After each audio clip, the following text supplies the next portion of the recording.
Hello दोस्तों, जय Hind to all. आप सबका O2IS एकेडमी के यूट्यूब चैनल पर स्वागत है। आज हम करेंगे conflict between fundamental rights and DPSP। ये टॉपिक बहुत से स्टूडेंट्स के बीच में एक कन्फ्यूजन क्रिएट करके रखता है कि फंडामेंटल राइट्स और DPSP में से कौन ऊपर है और कौन नीचे है। तो इससे रिलेटेड हमारे पास 3-4 केसेस भी आएंगे जिससे हम इसको डिस्कस करेंगे कि फंडामेंटल राइट और DPSP में से क्या बैलेंस बना हुआ है एट प्रेजेंट। एंड इससे पहले हम थोड़ा सा बेसिक डिफरेंस भी पढ़ेंगे कि फंडामेंटल राइट्स और DPSP में एक बेसिक डिफरेंस है क्या। अगर आपने अभी तक भी O2IS एकेडमी की ऐप डाउनलोड नहीं की है उसे आज ही डाउनलोड कर लीजिए। ओके, आप सबने इंडियन पॉलिटी में पढ़ा होगा कि एक फंडामेंटल राइट्स हैं, एक हमारे पास DPSPs हैं। फंडामेंटल राइट्स जो कि फंडामेंटल है, नाम से ही पता लग रहा है, they are fundamental for the governance of the country and they are fundamental for the overall development of the human personality. ये आपकी पर्सनैलिटी के लिए बहुत इंपॉर्टेंट राइट्स हैं। अब इनिशियली जब कॉन्स्टिट्यूशन हमारे पास कॉन्स्टिट्यूट हुआ थ्रू द कॉन्स्टिट्यूएंट असेंबली, यहाँ पर 7 फंडामेंटल राइट्स थे, जिसमें से एक फंडामेंटल राइट था right to property, 7th one, जो कि बोन ऑफ कंटेंशन रहा बिकॉज उस टाइम पर हमें जमींदारी सिस्टम को एबॉलिश करना था सो डैट लैंड को इक्वली हम यहाँ पर डिस्ट्रीब्यूट कर सके। बिकॉज उस टाइम पे एक सिचुएशन थी कि कुछ लोग तो ऐसे थे जिनके पास बहुत ही लैंड था एंड कुछ के पास बिल्कुल भी लैंड नहीं था। तो यहाँ पर सरकार को जब ये चेंजेस करने थे तो सरकार ने finally fundamental right that is right to property को एक लिमिटेड राइट बना दिया और उसको आर्टिकल 300A में डाल दिया सो डैट कोई भी इसको बार बार सुप्रीम कोर्ट में आर्टिकल नंबर 32 यूज करके चैलेंज ना कर सके कि हमारे पास राइट टू प्रॉपर्टी एक फंडामेंटल राइट है। फंडामेंटल राइट्स को मैग्ना कार्टा भी बोला हुआ है। मैग्ना कार्टा जो कि एक लीगल डॉक्यूमेंट था, it is issued by the king John of England in 1215। तो पार्ट 3 में फंडामेंटल राइट्स का मेंशन है, प्लस जो कि पॉलिटिकल डेमोक्रेसी को यहां पर प्रमोट कर रहे हैं। यहां पर उसके बाद ये इंडिविजुअल्स को दिए जाते हैं। ये इसके बाद हम एक दोनों के बीच में डिफरेंस भी पढ़ेंगे।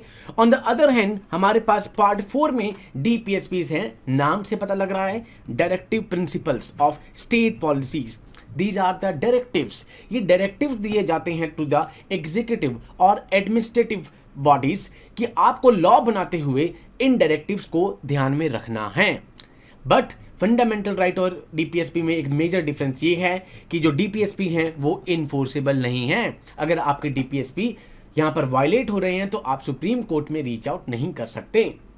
So they were envisioned to ensure socio-economic justice, lead to the attainment of welfare state। यहाँ पर ये एक सोसाइटी के लिए दिए गए हैं, फंडामेंटल राइट्स इंडिविजुअल के लिए। एंड सरकार आपसे आपके फंडामेंटल राइट एक ही तरीके से छीन सकती है, that is procedure establish by law. इसके अलावा आपसे फंडामेंटल राइट नहीं छीने जा सकते। एक मेजर डिफरेंस कर लेते हैं before going to the conflict. Fundamental rights part 3 में है, DPSP पार्ट 4 में हमारे पास है। 12 से 35 तक हमारे पास फंडामेंटल राइट डील कर रहे हैं, ये 36 से लेकर 51 तक। इसमें मेन आर्टिकल 37 है और 46 जो कि आप देखेंगे कि आगे जाके हर केस में आएगा। बिकॉज 37 में ये है कि ये नॉन जस्टिशिएबल हैं, प्लस 46 ये था कि सोशो इकोनॉमिक डेवलपमेंट के लिए ऑफ द वीकर सेक्शन यहाँ पर सरकार लॉ लेकर आ सकती थी। एंड यही हरदम बोन ऑफ कंटेंशन रहा बिकॉज 46 हरदम फंडामेंटल राइट्स के साथ वायलेटिव हो रहा था। तो इस लड़ाई स्टार्ट होती है 1951 से ही कि फंडामेंटल राइट्स ऊपर होंगे कि DPSPs ऊपर होंगे। Now they are borrowed from the US constitution, जहां पे इनको बिल ऑफ राइट्स कहा जाता है। ये आयरिश कॉन्स्टिट्यूशन से आए हैं DPSPs। जस्टिशिएबल हैं, जस्टिशिएबल मतलब अगर आपके फंडामेंटल राइट वायलेट हो रहे हैं आप सुप्रीम कोर्ट में रीच कर सकते हैं using article number 32 that is writ jurisdiction of the Supreme Court. उसके बाद they are non justiciable, that means आप यह लीगली इन्फोर्सेबल नहीं है। यहाँ पर आर्टिकल 32 के साथ आप आर्टिकल 226 हाई कोर्ट के प्रोविजंस को भी यूज कर सकते हैं। They always promote political democracy, universal adult suffrage, यहाँ पर equal rights, political rights। On the other hand, DPSP in large society के लिए हैं तो ये प्रमोट कर रहे हैं सोशल एंड इकोनॉमिक डेमोक्रेसी। हम देखेंगे इसमें एक आर्टिकल आएगा, आर्टिकल 39B(C), ये हरदम न्यूज में रहेगा बिकॉज ये ही आर्टिकल जो है ये फंडामेंटल राइट के वायलेशन के लिए न्यूज में रहता है। सो यहाँ पर सोशल इकोनॉमिक डेमोक्रेसी को प्रमोट कर रहा है सो डैट एक सोशल इक्वालिटी हो, इकोनॉमिक जो भी आप रिफॉर्म्स कर रहे हैं वो हर स्ट्रेटा के पास रीच आउट कर सके, that is equal distribution of wealth. Welfare of the individual promote कर रहा है फंडामेंटल राइट, और ये कम्युनिटी मीन्स सोसाइटी, सो फंडामेंटल राइट जो हैं इंडिविजुअल को प्रमोट कर रहे हैं यहाँ पे, ठीक है। तो डैट मीन्स यहाँ इंडिविजुअल से फंडामेंटल राइट तभी छीने जा सकते हैं जब प्रोसीजर इस्टेब्लिश बाय लॉ होगा, अदरवाइज आप इनसे नहीं छीन सकते। इसलिए इनको नेगेटिव इन नेचर भी कहा जाता है, बिकॉज ये रिस्ट्रिक्ट करते हैं स्टेट को कि आप इनसे नहीं छीन सकते। On the other hand they are positive. Now almost all the fundamental rights excluding few like right to education do not require any legislation for their implementation, they are automatically enforced, ये automatically enforce होते हैं। But DPSP को आपको यहाँ पर enforce करने के लिए, इंप्लीमेंट करने के लिए आपको एक लेजिस्लेशन की जरूरत पड़ती है। Okay, judiciary can declare a law unconstitutional, that is judicial review, article number 13। अगर आपके फंडामेंटल राइट वायलेट हो रहे हैं तो यहाँ पर सुप्रीम कोर्ट उसको नल एंड वॉइड डिक्लेयर कर सकता है। The court cannot declare a law violative of any directive principle as unconstitutional or invalid, यहाँ पर invalid नहीं करा जा सकता है। तो ये तो एक बेसिक डिफरेंस हो गया हमारे पास फंडामेंटल राइट्स और डीपीएसपीस का। अब लड़ाई स्टार्ट होती है कि सर प्रेसिडेंट्स में ऊपर कौन है, फंडामेंटल राइट ऊपर है कि डीपीएसपीस ऊपर हैं। इसके लिए हमें 3 केसेस पढ़ने की जरूरत है। फर्स्ट था चंपाकम दुराईराजन केस, जिसमें एक लड़की को यहाँ पर एडमिशन नहीं दिया जाता है due to the Madras communal government order, caste के बेस पे यहाँ पर रिजर्वेशन दी गई थी।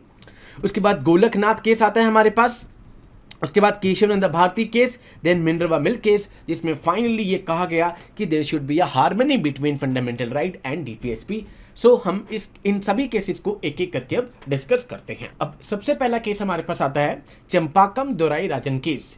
ये जस्ट कॉन्स्टिट्यूशन के बाद ही केस आ गया था 1951 में वर्सेस स्टेट ऑफ मद्रास, जिसमें मद्रास गवर्नमेंट ने एक गवर्नमेंट ऑर्डर, जियो कम्युनल ऑर्डर निकाला था, जिसके अंतर्गत एक स्टूडेंट को कॉलेज में एडमिशन नहीं दी जाती है एंड वो उसको कोर्ट में चैलेंज करती है on the pretext of article number 15 clause 2, that is there should not be any discrimination based on the caste, sex, religion और डेट ऑफ बर्थ। उसके बाद एक आर्टिकल नंबर 29 क्लॉज 1, क्योंकि आर्टिकल 29 खाली माइनॉरिटीज के लिए ही नहीं यहाँ पर प्रिवेंट करता, इंडिविजुअल को भी अगर आप रोक रहे हो किसी एजुकेशन इंस्टीट्यूशन में एडमिशन लेने से तो वो उसको चैलेंज कर सकता है। तो यहाँ पर जब ये केस पहुंचा तो सरकार ने कहा कि आर्टिकल 46 और आर्टिकल 37, आर्टिकल 46 कहता है कि सोशो इकोनॉमिक डेवलपमेंट के लिए जो वीकर सेक्शन है, शेड्यूल कास्ट, यहाँ पर बैकवर्ड क्लासेस, इनके लिए सरकार यहाँ पर प्रोविजन लेकर आई है और एक पॉजिटिव डिस्क्रिमिनेशन है, हम एक पॉजिटिव अफर्मेशन है। एंड आर्टिकल 37 क्या कहता है कि DPSPs are not enforceable, but यहाँ पर स्टेट्स को ध्यान रखना पड़ेगा लॉ बनाते हुए कि वो डीपीएसपीज को यहाँ पर यूज कर रहे हैं कि नहीं कर रहे हैं। तो यहाँ पर सरकार ने तो कहा 46 और 37, बट यहाँ पर जो चैलेंज हुआ वो 15 और 29, और ये कहा गया सुप्रीम कोर्ट ने कि आप फंडामेंटल राइट्स को अमेंड कर सकते हैं to implement the DPSPs. And संविधान के में सबसे पहला अमेंडमेंट किया गया, दैट इज फर्स्ट अमेंडमेंट 1951, जिसके अंतर्गत आर्टिकल 15 क्लॉज 4 में ही कह दिया गया कि nothing can prevent state for the promotion of weaker section, that is SC, STs और बैकवर्ड क्लासेस, अगर सरकार इनके सोशल और एजुकेशनल, टर्म इज एजुकेशनल, यहाँ पर डेवलपमेंट के लिए कुछ करती है यहाँ पर 46 को यूज करके, तो वहाँ पर उनको नहीं रोका जा सकता। तो इसलिए इन्होंने आर्टिकल 15 क्लॉज 4 ही ऐड कर दिया through the constitutional amendment. And इसके अलावा और भी बहुत सारे अमेंडमेंट्स यहाँ पर ऐड किए थे एंड फर्स्ट अमेंडमेंट के थ्रू 9th शेड्यूल को भी ऐड करा गया था। तो सुप्रीम कोर्ट की बेसिक यहाँ पर गाइडलाइंस आई है कि that in case of conflict between fundamental right and DPSPs, fundamental right हरदम ऊपर रहेंगे and Parliament can amend fundamental right to implement the DPSPs. And further उसके बाद आगे वाले केसेस में फर्दर जजमेंट्स आती हैं डिफरेंट। क्लियर? अब ये कुछ सालों के बाद चैलेंज होता है गोलकनाथ केस में। अब गोलकनाथ केस से पहले ये सिनेरियो था कि सरकार यहाँ पर पार्लियामेंट क्या कर सकती है, फंडामेंटल राइट्स को अमेंड कर सकती है, बट गोलकनाथ केस में 11 जजेस का यहाँ पर पैनल बैठता है। सुप्रीम कोर्ट इसमें कहता है कि Parliament can not amend fundamental rights to implement DPSPs. And यहाँ पर एक बात कही गई कि आर्टिकल 368 क्लॉज 3 में यहां पर सरकार के पास खाली प्रोसीजर है, संविधान को चेंज करने का पावर नहीं है। ये पावर किसके पास है? कॉन्स्टिट्यूएंट असेंबली के पास। कॉन्स्टिट्यूएंट असेंबली ने ही संविधान बनाया था, तो वो पावर भी अभी उन्हीं के पास है। तो ये एक लिमिटेड पावर है, इसको वो यूज नहीं कर सकते। अब सरकार, पार्लियामेंट क्या करती है? 24th अमेंडमेंट ला देती है एंड आर्टिकल 368 क्लॉज 4 ला देती है और एक वर्ड जोड़ देती है पार, कि भाई अब हमारे पास पार भी है चेंज करने की। प्लस 25th अमेंडमेंट ला देती है। 25th अमेंडमेंट में एक आर्टिकल ऐड होता है, that is article number 31 clause C. अब ये क्या कहता है, इसको हम डिस्कस करते हैं। ये बहुत इंपॉर्टेंट है। इसमें पहले में कहा गया कि कोई भी लॉ अगर वो आर्टिकल 39B क्लॉज सी, जो कि एक इगैलिटेरियन सोसाइटी को प्रमोट कर रहा है, इक्वल सोसाइटी को, इक्वल डिस्ट्रीब्यूशन ऑफ वेल्थ, भाई किसी एक अमीर बहुत अमीर ना हो जाए और गरीब बिल्कुल गरीब ना हो जाए, so there should be equal distribution. अगर सरकार कोई भी लॉ लेकर आ रही है जिसमें 39B और C को यूज किया जा रहा है, सोशलिस्ट प्रिंसिपल को, और वो article 14 equality, 19 freedom of speech expression और 31 राइट टू प्रॉपर्टी, बिकॉज इससे पहले बैंक्स नेशनलाइजेशन बहुत सारे केसेस आए थे जिसमें ये चैलेंज हुआ था प्रॉपर्टी वाला, तो उस केस को नल और वॉइड डिक्लेयर नहीं किया जाएगा। दैट मीन्स यहां पर DPSP को ऊपर रखा गया over the fundamental rights 14 and 19। Second, judicial review की पावर को छीन लिया गया। ये कहा गया कि कोई भी लॉ जो ये इफेक्ट कर रहा है उस पर जुडिशियल रिव्यू नहीं होगा। ये दो चेंजेस लाए गए बाय इंदिरा गांधी मैम। अब इसको फिर चैलेंज हुआ ये, और केशवानंद भारती केस में 13 जजेस आ गए। आपको बता दूं, जो भी कॉन्स्टिट्यूशनल केस होगा, अगर उसमें पहले 11 जजेस थे, अगर उसको रिव्यू कर रहे हैं तो उसमें अगली बार उससे ज़्यादा जजेस आएंगे, जैसे अभी सबरीमाला केस में देख रहे हैं 5, 7, 9 तक पहुंच गए हैं। अब केशवानंद भारती केस में पहले तो 25th अमेंडमेंट था, वो चैलेंज हुआ, that is article number 31 clause C. अब यहां पर it term the provision unconstitutional, however it held that the first provision is valid. First provision क्या था कि 39BC DPSP को अगर यूज कर कुछ आर्टिकल 14 और 19 वायलेट भी हो रहा है तो उसको नल और वॉइड डिक्लेयर ना करा जाए। बट सेकंड जो था कि भाई उसके ऊपर जुडिशियल रिव्यू भी नहीं होगा, तो यहां से जुडिशियल रिव्यू को हटा दिया गया, उसे अनकॉन्स्टिट्यूशनल डिक्लेयर कर दिया गया। यहां पर केशवानंद भारती केस में कहा गया कि आप जुडिशियल रिव्यू की पावर को नहीं छीन सकते हैं। तो नंबर 1 को यहां पर पॉजिटिव रखा गया। अब इसके बाद पार्लियामेंट तो कहां मानने से रही थी, पार्लियामेंट ने क्या करा, 42nd अमेंडमेंट 1976 ला दिया गया, that is the mini constitution of India. इसमें दोबारा से जुडिशियल रिव्यू को हटा दिया गया, प्लस कहा गया कि आर्टिकल 31C को दोबारा से कॉन्स्टिट्यूशनल स्टेटस दे दिया गया, वैलिडिटी दे दी गई उसके क्लॉज B को, जिसमें कहा गया था कि जुडिशियल रिव्यू नहीं होगा। अब इसके बाद it accorded the position of legal primacy and supremacy through DPSP। भाई DPSP को यहां पर सुप्रीमेसी दे दी गई ओवर 14, 19, 31। Clear one? तो अभी तक स्टैंड क्या है कि कोई भी DPSP, दैट इज कोई भी लॉ अगर वो 39B और C को यूज कर बन रहा है और अगर वो 14 और 19 को वायलेट कर रहा है तो उसको नल और वॉइड डिक्लेयर नहीं किया जाएगा। अब क्वाइट ऑब्वियस है ये केस दोबारा से चैलेंज होगा, बिकॉज यहां पर जुडिशियल रिव्यू को छीन लिया गया। तो फाइनल हमारे पास केस आता है मिनर्वा मिल्क केस। अब इस केस में क्या कहा गया, Supreme Court held the extension of 31C made by 42nd amendment unconstitutional, because आप जुडिशियल रिव्यू नहीं छीन सकते सर उससे, कोर्ट से, and it made DPSP subordinate to the fundamental right.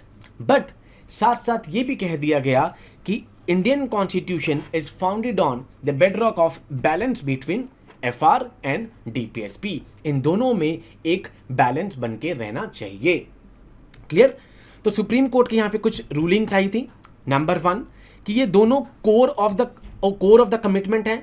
एक सोशल रेवोल्यूशन लाने के लिए DPSP और फंडामेंटल राइट ये कोर हैं। सेकंड, इन दोनों के बीच में एक हार्मनी बनी होनी चाहिए, एंड ये दोनों ही जो हैं इनका जो बैलेंस है वो एक बेसिक फीचर है, बेसिक स्ट्रक्चर का पार्ट है, that is the essential feature of basic structure. Third, the goals set out by the DPSP have to be achieved without abrogation of the means provided by fundamental rights। भाई जो DPSP में आपके principles हैं, goals हैं, आप उनको achieve करें, but आप फंडामेंटल राइट्स को यहां पर एब्रोगेट ना कीजिए।